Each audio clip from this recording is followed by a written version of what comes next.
জেলখানা শব্দটা শোনার সাথে সাথেই আমাদের চোখে ভাসে গোটা কয়েক শিকের ভেতর আটকানো আলো বাতাসহীন বদ্ধ বাসস্থান। আবার কারো কারো মাথায় আসে সাদা কাপড়ের উপর কালো ডোরা কাটা পোশাক সহ একদল আসামির কথা। কেউ কেউ হয়তোবা স্টিফেন কিংয়ের দ্য শশাঙ্ক রিডেম্পশন উপন্যাসে একবার চোখ বুলিয়ে নেন, বারবার নতুন করে আওড়াতে ভালোবাসেন। Hope is a good thing, maybe the best of thing, and no good thing ever dies. কিন্তু আসলেই কি জেলখানার পরিবেশ এমন কঠিন? এই কারাবন্দী জীবনের কোথাও কি এক ফোঁটা স্বস্তি নেই?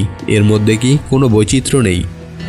এ গ্রহের ভূগর্ভ থেকে তরকারিস সবকটা জিনিসেই ব্যতিক্রম বলতে কিছু একটা আছে। তেমনি পৃথিবীর মানচিত্র জুড়ে ছড়িয়ে ছিটিয়ে আছে অসংখ্য ব্যতিক্রমী জেলখানা, যার তথ্য রীতিমতো অবাক করে দেওয়ার মতো। চলুন জেনে আসা যাক ভিন্নধর্মী কিছু কয়েদখানার কথা। চ্যাম্পডোলন প্রিজন, এটি সুইজারল্যান্ডে অবস্থিত। জায়গাটি জেল হলেও এখানে আপনি পাবেন নিজের বাড়ির চেয়ে অধিক সুযোগ সুবিধা। আপনি আপনার পার্সোনাল সিকিউরিটি রুম থেকে শুরু করে পাবেন horse riding, tennis cart, basketball court সহ সব রকম আউটসাইড গেমিংয়ের ব্যবস্থা।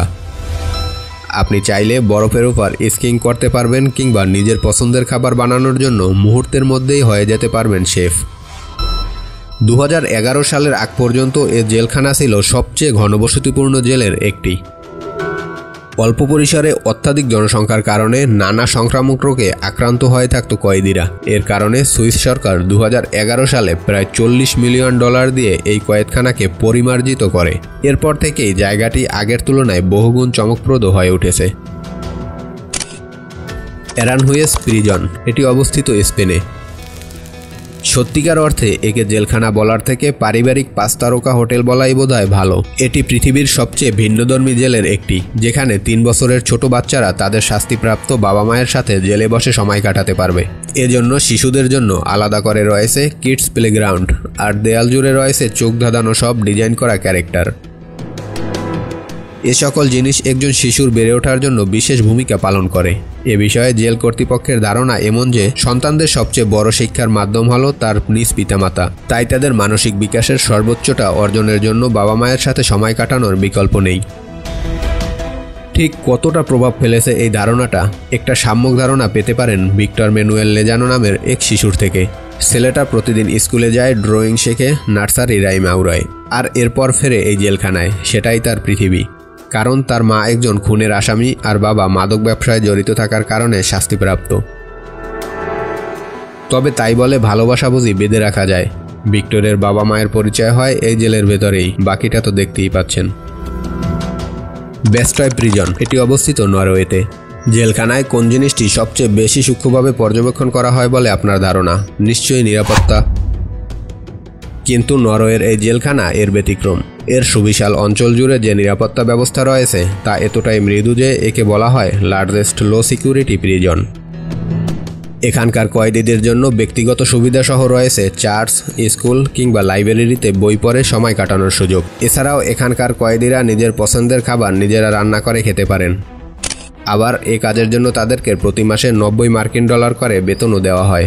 এই কয়েদখানার আরও একটি অবাক করা তথ্য হলো এখানে কোনো আসামিকেই মৃত্যুদণ্ড দেওয়া হয় না, হোক সেটা চুরি, ডাকাতি, খুন কিংবা ধর্ষণ সহ যে কোনো অপরাধ। জেল কর্তৃপক্ষ মনে করে শাস্তিই কেবল সকল সমস্যার নিরসন নয়, বরং মানসিকভাবে বিপর্যস্ত হওয়ার ফলেই অপরাধে জড়িয়ে পড়েছে যেসব সাধারণ মানুষ, তাদেরকে অপরাধ জগৎ থেকে শিক্ষা নিয়ে নতুন এবং স্বাভাবিক জীবনযাপনের আলোকবার্তা পৌঁছে দিতে চান তারা। সোলেন্টিউনা প্রিজন, সুইডেনে অবস্থিত এই কয়েদখানায় রয়েছে ব্যক্তিগত সুযোগ সুবিধা সহ নিজের পছন্দসই রান্নার ব্যবস্থা। টিভি রুমে আয়েশ করে সোফায় বসে দিনরাত অলস সময় কাটিয়ে দিতে পারবেন। আবার এই জেলখানায় আসামিদের জন্য রয়েছে আর্ট এবং গেমের ব্যবস্থা। ইচ্ছে করলেই জেলে বসেই শারীরিক কসরতটা সেরে নিতে পারবেন। অবশেষে আমরা বলতেই পারি, ঘনবসতিপূর্ণ এই দূষিত নগরে জীবনযাপনে অভ্যস্ত আমরা হয়তো এসব জেলখানাকে স্বর্গীয় সুখের মতো ভেবে বসতে পারি। বিনামূল্যে এত সব সুযোগ সুবিধা কিংবা মনোরম পরিবেশ আসলেই তো আর কোথাও পাওয়া যাবে না। কিন্তু মানব জীবনে সবচেয়ে সুখকর অত্যাধিক যে বিষয়টি তা হলো স্বাধীনতা। আপনি এসব জেলখানায় বসে হয়তো সর্বোচ্চ সুযোগ সুবিধা ভোগ করতে পারবেন, কিন্তু বেলা শেষে আপনি একজন আসামি। হ্যাঁ, অপরাধের দায়ে অভিযুক্ত একজন দাগী আসামি।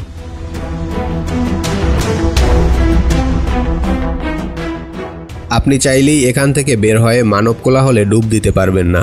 ইচ্ছে করলেই শহরে গিয়ে প্রিয়জনদের সাথে আড্ডায় মজে যেতে পারবেন না। শত আনন্দের পরেও এখানে আপনি সম্পূর্ণ একা, যার একমাত্র লক্ষ্য একটা দীর্ঘ সময় একই রুটিনে খাপ খাইয়ে নেয়া। এই সময়ের ব্যক্তিকাল হতে পারে 1 বছর, আবার হতে পারে 20 বছর। বিলাসবহুল জীবন কিংবা অর্থ সম্পদ সাময়িক লালসার সৃষ্টি করলেও মানুষ আসলে শুধুমাত্র ব্যক্তি স্বাধীনতাকেই ভালোবাসে, ধন সম্পত্তি কিংবা এমন শত সুযোগ সুবিধাকে নয়। তাই নরওয়ে কিংবা সুইস জেলখানার পরিবেশ দেখে সেখানে দীর্ঘমেয়াদী অবস্থানের ইচ্ছা পোষণ করাটা নিতান্তই বোকামি।